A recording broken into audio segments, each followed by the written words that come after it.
Yes မင်္ဂလာပါဒါဒီနေ့ကတော့ကျွန်တော်မတွေ့ရလဲကြာပြီဆိုတော့ကျွန်တော်ဒီနေ့ဘာကြောင့်ပြောမှာဆိုတော့ကျွန်တော်ရဲ့beginner တော့ကဘာနော်ကျွန်တော်မှားခဲ့တဲ့အမှားတွေဘာလဲဆိုတော့ကျွန်တော်ဒီနေ့ပါမှားလဲဆိုတော့ကျွန်တော်ရဲ့ shooting တော့ကဘာနော်ကျွန်တော် S-Log 3စစတုံးလာတာကျွန်တော်ဘယ် music video မှာလဲနည်းနည်းdeep ဖြစ်တဲ့ music video တွေဘာနော်ကျွန်တော်ရိုက်ကူးတော့ကကျွန်တော်မှားခဲ့တဲ့အမှားတွေဘာနော်အဲ့တော့ကျွန်တော် contract အကြောင်းတွေဘာနော် contract ကျွန်တော်နားလည်ခဲ့လွဲခဲ့တဲ့အမှုအလွဲတွေကိုဒီနေ့ကျွန်တော်ရှင်းပြတော့မှာဖြစ်ပါတယ်အဲ့မှာကျွန်တော် contract ကိုကျွန်တော်ဘယ်လိုမျိုးထင်ခဲ့တယ်ဆိုတော့အမဲရောင်များများအဖြူရောင်များများကိုကျွန်တော်contract လုပ်ထင်ခဲ့တာပေါ့နော်ကျွန်တော်ဥပမာအနေနဲ့ကျွန်တော်ဘယ်လိုမျိုးဇာကားကျွန်တော်ပြောပြရမှာဆိုတော့ကျွန်တော်ဒီရဲ့ Joker ရဲ့2019တုန်းက Hollywood မှာပေါ့နော်ဒီ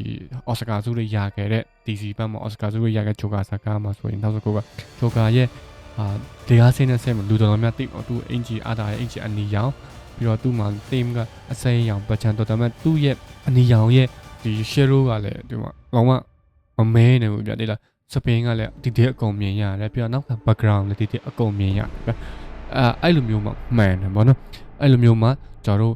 shadow ဒီဘယ်လောက်ဒီအိတ်စကားမှာကျွန်တော်တို့ဒီဒါဖြစ်တဲ့စကားတကားဗောနော်စကားတကားရဲ့ဒီကျွန်တော်တို့ရုပ်ရဲ့ဒီ shadow cap ကိုကျွန်တော်တို့ဖျောက်ပြလို့မရအောင်ဗောနော်ရှေ့ကိုရှိရမယ်ဒီဖြစ်ကိုဖြစ်ရပါမယ်အဲ့ဒီကြောင့်ကိုတင်တဲ့ကျွန်တော်ဒီနေ့WG မှာကျွန်တော်ရှင်းပြတော့မှာဖြစ်ပါတယ်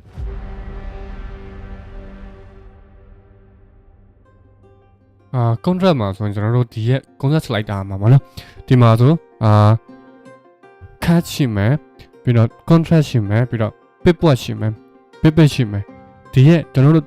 contract slider မှာ paper အကြောင်းကိုကျွန်တော်နားလည်ရမှာပေါ့နော် paper ကကျွန်တော်ဥပမာဆိုကျွန်တော်တို့ဥပမာခုပြကျွန်တော်ပြရမယ်နော်ဒါဆိုရင်ကျွန်တော် contract ကျွန်တော်တင်လိုက်မယ်contract တင်ပြီးကျွန်တော် paper ကိုကျွန်တော်ချိန်ပြီးတော့လုပ်လို့ရသေးလားသူအလျှော့ပေါ့နော်ဒါ paper ရဲ့ဒီရဲ့အလှည့်ပတ်ပေါ့ကျွန်တော်တို့ဒီရဲ့ဘာလို့ဆိုဒီ contract ကိုပြန်ပြီး control လုပ်တဲ့ဟာပေါ့နော်ကျွန်တော်တို့ contract အကုန်တင်ပြီးရင်ကျွန်တော် short တာတို့ပြုတာတို့ကျွန်တော်လုပ်လို့ရတယ်ဥပမာဆိုဒီ paper ရဲ့default က 0.435 ပေါ့နော်ဒါရဲ့ဒီရဲ့contract ရဲ့ default က 0.1 ပေါ့နော်သူရဲ့ default အနေနဲ့ကျွန်တော်တို့ဒါ contract တင်ပြီးဆိုရင်ဒါဒီ contract slider ကျွန်တော်တင်ပြီးဆိုရင် paper ကကျွန်တော်အတူ short လုပ်လို့ရတယ်ကျွန်တော်ကဒီရဲ့ slider ကိုကျွန်တော်တိတ်မကြိုက်ကျွန်တော်ကြိုက်တဲ့နေရာရှိတယ်ကျွန်တော်ကဘယ်လိုမျိုးဆိုတော့ကျွန်တော်ကဒီရဲ့ဥပမာဆိုဒီမှာကျွန်တော်ခတ်မှာကျွန်တော်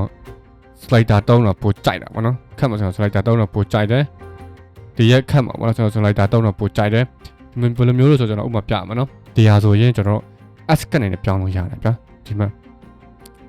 S line နေရာမှာကျွန်တော်ဒီရဲ့ဒါဆိုကျွန်တော်ဖြတ်လိုက်မှာနော်ဒါဆိုကျွန်တော်ဒီဘက်ကိုဒီဒါ shadow highlight ဒီရဲ့cap အကြောင်းကိုသိချင်ကျွန်တော် YouTube channel မှာဒီပေါ်မှာပေါ့နော်ဒီဘက်ပေါ်မှာကျွန်တော်တင်ထားတာရှိပါတယ်ကျွန်တော်ရဲ့ beginner course မှာပေါ့နော်ကျွန်တော်တင်ထားတာရှိပါတယ်အဲ့မှာတော့လေ့လာလို့ရပါတယ်အခုကျွန်တော်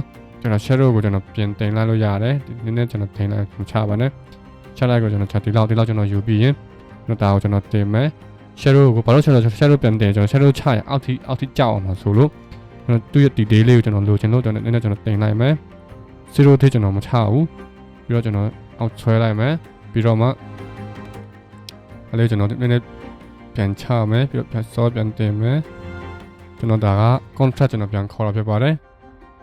ဒီလား contract ကျွန်တော်ပြန်ခေါ်သူကလုံးဝအောက်ထိမကြပါဘူးသူကရှိပြီးသား okay ဒါကကျွန်တော် contract slider ကိုကျွန်တော်ပြန်တုံးတာပေါ့နော်ဒါကနည်းနည်းဟိုဖြစ်တယ်လဲဆိုရင်ကျွန်တော်တို့ဒီရဲ့နည်းနည်းပြန်ချမယ် okay ဒါဆိုသူရဲ့အမဲတဲ့နေရာကိုကျွန်တော်မဲအောင်ပြန်လောက်ထားတာပေါ့နော်မဲနေရာကျွန်တော်မဲအောင်ပြန်လောက်ထားတယ်ဒီတော့ကျွန်တော်ပြန်ဖြောက်မယ်ဒါအဲ့မျိုးကျွန်တော်ပြန်ပြီးတော့လုပ်လို့ရတာပေါ့နော်ဒီရဲ့ကျွန်တော်ကအဲ့ဒီ contract ကိုကျွန်တော်ခန့်မှလောက်တာများတာပေါ့နော်ပြီးတော့မှဒီရဲ့ slider ကိုမှကျွန်တော်တို့ဒီရဲ့အမဲကိုကျွန်တော်ဒီရဲ့ shadow နေရာမှာဒါသူ့ရဲ့ shadow သူ့ရဲ့အမဲပေါ့နော်ကျွန်တော်ပြန်အရန်ကြီးကျွန်တော်တို့ပြန် adjust ပြန်လုပ်လို့ရတာပေါ့နော်သူအမဲနေရာမှာအဲ့မှာကျွန်တော်တို့ရဲ့ဟိုလေးဒီ shadow ဘာ wave form ကသူကလှုပ်နေတာပေါ့နော်ဒီလှုပ်နေရကျွန်တော်0 level ထိမချနဲ့ဒီရှိရမှာပေါ့နော်ဒါဆိုရင် before after ပြီးတော့အဲဒီကျွန်တော် contract ကိုလုပ်ရင်ကျွန်တော် S cut လုပ်နေပေါ့ S cut လုပ်ပါဒီ S cut ပေါ့ဒီ ဒီ ascat ကတော်တော်လေးကိုအသုံးဝင်တာပေါ့နော်ကျွန်တော်ဆိုရင်ဒီ ascat နဲ့ပဲသုံးတာများတာပေါ့နော်ကျွန်တော်ရဲ့contract ဆိုင်တာကျွန်တော်အရင်တော့မသိဒီ ascat ကပါလဲပေါ့နော်ကျွန်တော်နောက်ပိုင်းကျမှ YouTube channel သူများတဲ့ ascat ပါလဲပေါ့ ascat ဆိုကျွန်တော်ဒီကနေ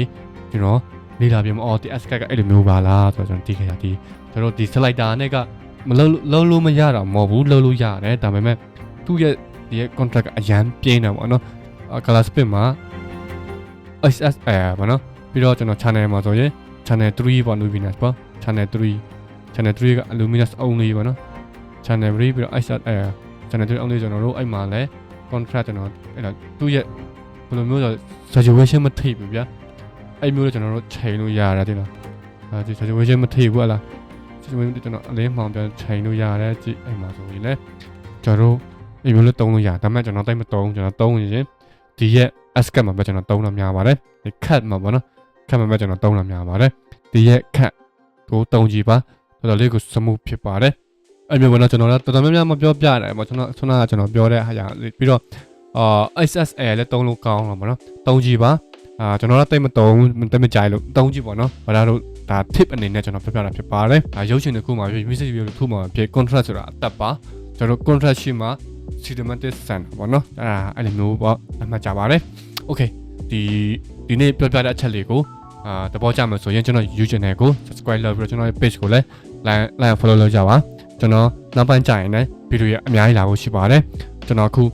ပြန်ရမ်းမှာပေါ့နော်ကျွန်တော် YouTube channel ကိုကျွန်တော်ပြန်ရမ်းမှာဖြစ်ပါတယ်အခုကျွန်တော်ရဲ့ page မှာလာရောက်ကြည့်ပေးတယ်ကျွန်တော် YouTube channel မှာကျွန်တော်ရဲ့ YouTube channel မှာလာရောက်ကြည့်ပေးလို့အားလုံးကျေးဇူးအများကြီးတင်ပါတယ်အားလုံးပဲကံကောင်းခြင်းများစွာနဲ့ဖွင့်ကြပါစေ bye bye